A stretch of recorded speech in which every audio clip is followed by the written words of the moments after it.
था, बट अभी जो इनकम टैक्स स्ट्रक्चर चला हुआ है इंडिया में वो 1961 का है, ठीक है, लगभग 100 साल बाद का 1961 का है। अब देखिए टैक्स एक ऐसी चीज है जो कंपल्सरी पेमेंट है किसी भी नागरिक के लिए, चाहे वो डायरेक्ट है चाहे वो इनडायरेक्ट है।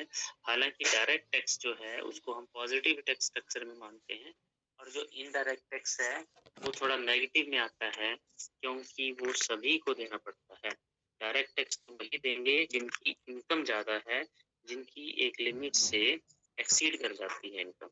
मगर जो इनडायरेक्ट टैक्स है जैसे जीएसटी है, वो सभी के लिए सेम होती है, ठीक है, और उनको वो देना ही पड़ता है, चाहे वो गरीब है चाहे वो अमीर है चाहे वो बहुत ज्यादा अमीर है, सबके लिए सेम।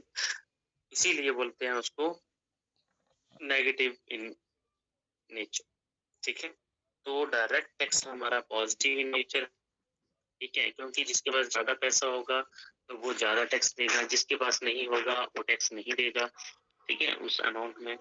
मगर प्रॉब्लम ये है कि जो हमारा इनडायरेक्ट टैक्स है वो ऐसा टैक्स है जहाँ पे हमें देना ही पड़ता है, ठीक है। एक नॉर्मल व्यक्ति के लिए भी वही टैक्स होगा और एक अमीर से अमीर व्यक्ति के लिए भी वही टैक्स होगा, ठीक है। तो उसको इसीलिए हम थोड़ा सा नेगेटिव मानते हैं, ठीक है।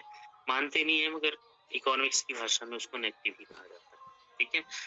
सो टैक्स एक कंपल्सरी सिस्टम है, कंपल्सरी पेमेंट है, ठीक है। दो तरह के होते हैं, डायरेक्ट और इनडायरेक्ट टैक्स। ये मैंने आपको एग्जाम्पल भी बता दी है शायद, कौन कौन से होते हैं डायरेक्ट टैक्स, ठीक है।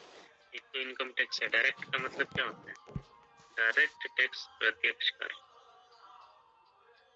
और इनडायरेक्ट टैक्स अप्रत्यक्ष कर।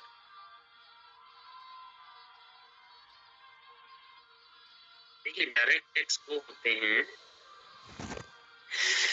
जो डायरेक्टली उसी आदमी से डायरेक्ट गवर्नमेंट ले लेती है, जैसे पैन कार्ड वगैरह जो बने होते हैं, तो उसमें क्या है, आपकी जो हर चीज की गवर्नमेंट के पास जो है वो कहीं ना कहीं लिंक्ड है। आपके पास क्या बोलते हैं, बैंक अकाउंट्स वगैरह सब लिंक है, चाहे बंदे के 10